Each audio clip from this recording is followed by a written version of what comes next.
Damai sejahtera Allah Bapa yang melampaui segala akal, kiranya memelihara hati dan pikiran saudara-saudara sekalian di dalam Kristus Yesus Tuhan kita. Amin. Shalom bagi kita semua. Khotbah bagi kita pada minggu yang ke-24 setelah Trinitas, tanggal 14 November 2021, tertulis dalam kitab Injil Markus pasal yang ke-13, dimulai dari ayat yang pertama hingga ayat yang ke-8. Demikian dikatakan di dalam firman Tuhan. Ketika Yesus keluar dari bait Allah, seorang muridnya berkata kepadanya, "Guru, lihatlah betapa kokohnya batu-batu itu dan betapa megahnya gedung-gedung itu." Lalu Yesus berkata kepadanya, "Kau lihat gedung-gedung yang hebat ini? Tidak satu batu pun akan dibiarkan terletak di atas batu yang lain, semuanya akan diruntuhkan." Ketika Yesus duduk di atas bukit Zaitun berhadapan dengan bait Allah, Petrus, Yakobus, Yohanes, dan Andreas bertanya sendirian kepadanya, "Katakanlah kepada kami, bila manakah itu akan terjadi, dan apakah tandanya, kalau semuanya itu akan sampai kepada kesudahannya?" Maka mulailah Yesus berkata kepada mereka, "Waspadalah, supaya jangan ada orang yang menyesatkan kamu. Akan datang banyak orang dengan memakai namaku dan berkata, 'Akulah dia,' dan mereka akan menyesatkan banyak orang. Dan apabila kamu mendengar deru perang atau kabar-kabar tentang perang, janganlah kamu gelisah. Semuanya itu harus terjadi, tetapi itu belum kesudahannya. Sebab bangsa akan bangkit melawan bangsa, dan kerajaan melawan kerajaan. Akan terjadi gempa bumi di berbagai tempat, dan akan ada kelaparan. Semuanya itu barulah permulaan penderitaan menjelang zaman baru." Hingga di sini pembacaan kita akan firman Tuhan. Saudaraku seiman di dalam Kristus Yesus Tuhan kita, hari ini kita diingatkan Tuhan melalui topik minggu kita ini dengan mengatakan, "Waspadalah, jangan sesat." Pertama, kita diingatkan agar waspada. Siaran TV Sergap sering Bung Nabi berkata, "Waspadalah, waspadalah." Namun jauh sebelum Bung Nabi mengatakan ini, Tuhan Yesus Kristus sudah mengingatkan orang percaya agar tetap waspada dan tetap siap siaga. Sebab dalam hidup kita ini, rupanya bisa saja terjadi hal-hal yang tidak kita duga, yang membuat kita terkejut, shock, dan panik, sehingga tidak dapat berbuat atau melakukan apa-apa. Saudaraku yang terkasih, jika pada ayat 1 dan 2 dalam khotbah kita hari ini, di mana ketika Yesus keluar dari bait Allah, seorang murid Tuhan Yesus dengan sangat antusias membanggakan bangunan-bangunan yang ada di kota Yerusalem, termasuk bait Allah sendiri yang dibangun begitu indah, kokoh, megah, dan mempesona. Murid itu berkata, "Guru, lihatlah betapa kokohnya batu-batu itu dan betapa megahnya gedung-gedung itu." Tetapi Tuhan Yesus berkata kepadanya, "Kau lihat gedung-gedung yang hebat ini? Tidak satu pun batu akan dibiarkan terletak di atas batu yang lain, semuanya akan diruntuhkan." Saudaraku yang terkasih di dalam Kristus Yesus Tuhan kita, nubuat yang diucapkan Tuhan Yesus dalam khotbah kita hari ini mengingatkan saya akan peristiwa yang terjadi di Palu, Sigi, dan Donggala atau Pasgala pada tahun 2018 atau 3 tahun yang lalu.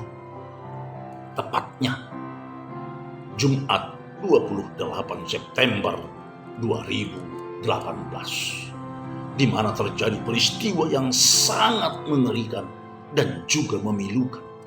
Terjadinya gempa bumi, tsunami dan likuifaksi di kota Palu, Kabupaten Sigi, dan kota Donggala atau disebut Pasigala. Ketika gempa terjadi, banyak bangunan yang indah dan kokoh batu-batu serta gedung-gedung yang sangat megah dan agung hancur, roboh, dan porak-poranda serta rata dengan tanah tanpa menyisakan sedikit pun tembok yang berdiri kokoh. Bahkan penghuni yang tinggal dalam bangunan tersebut ada yang tertimpa reruntuhan tersebut dan menghembuskan napasnya di sana.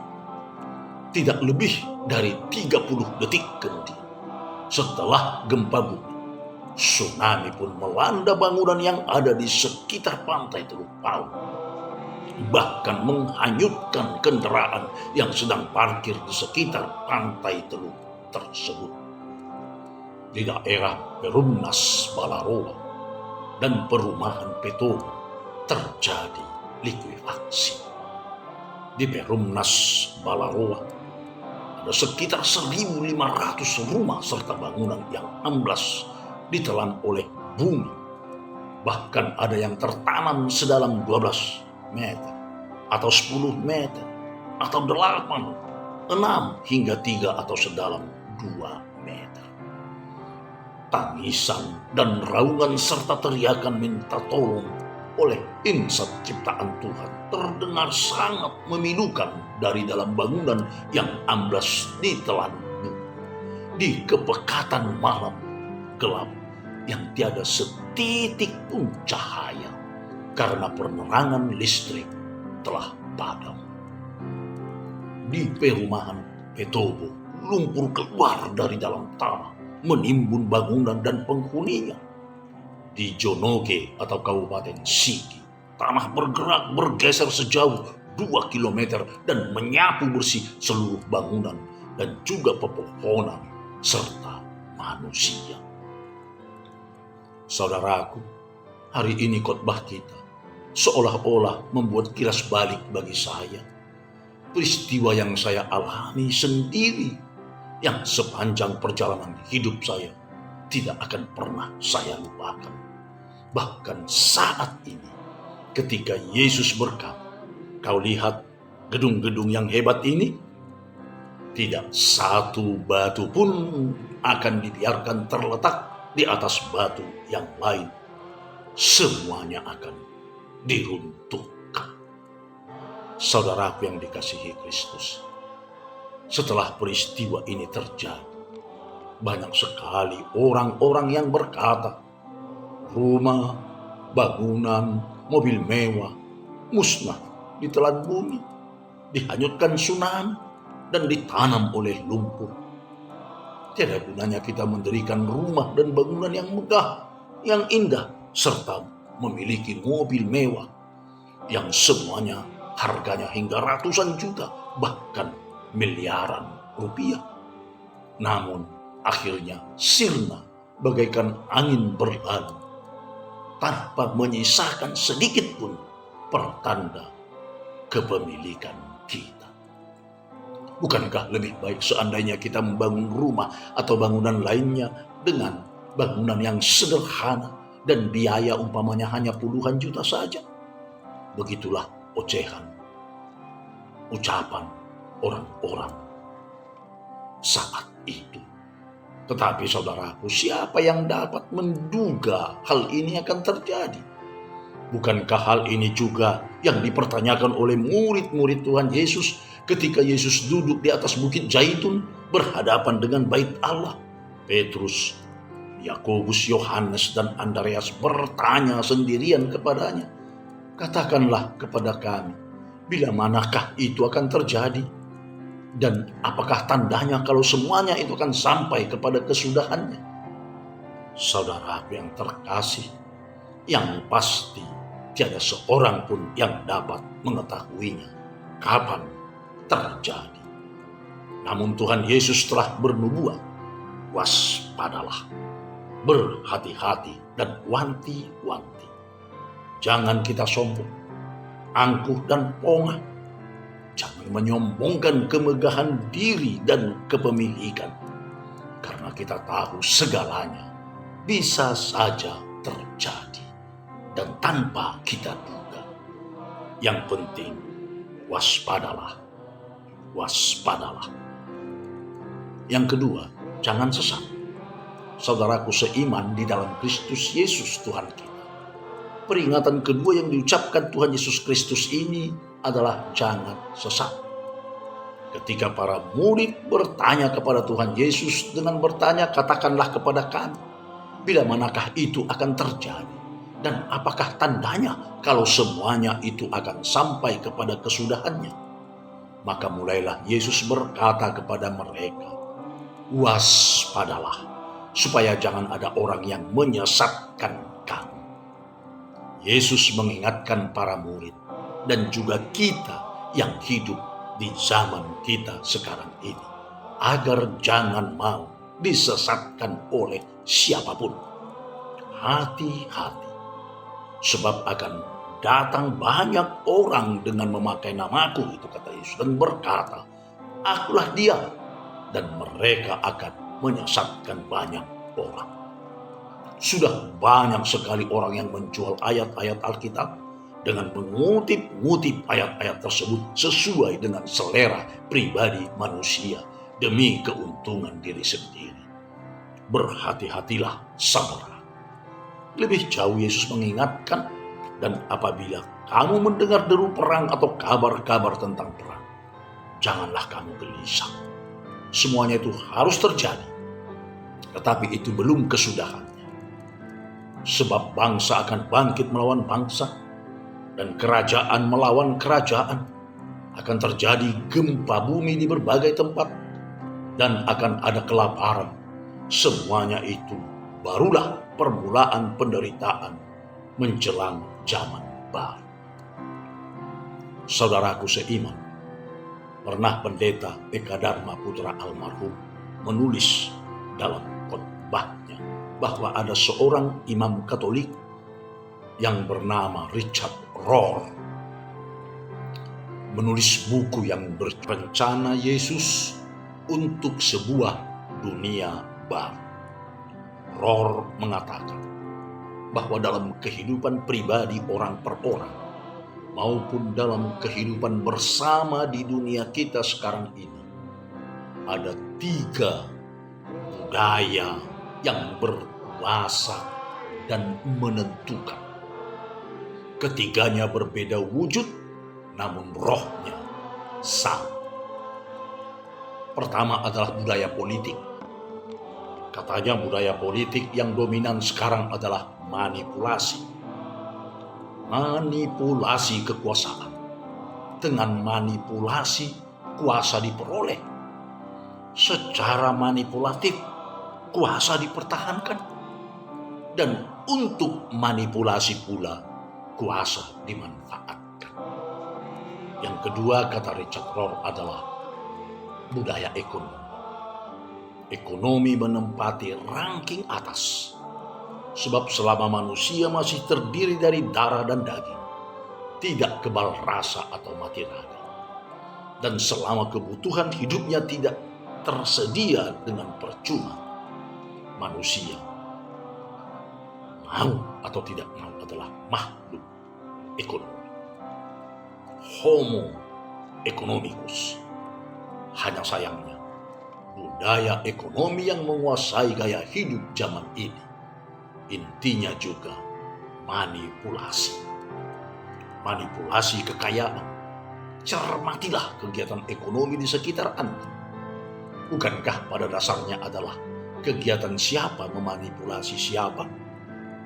Bahwa kesuksesan atau kegagalannya ditentukan oleh tingkat kemahiran yang satu memanipulasi yang lain, tidak lebih.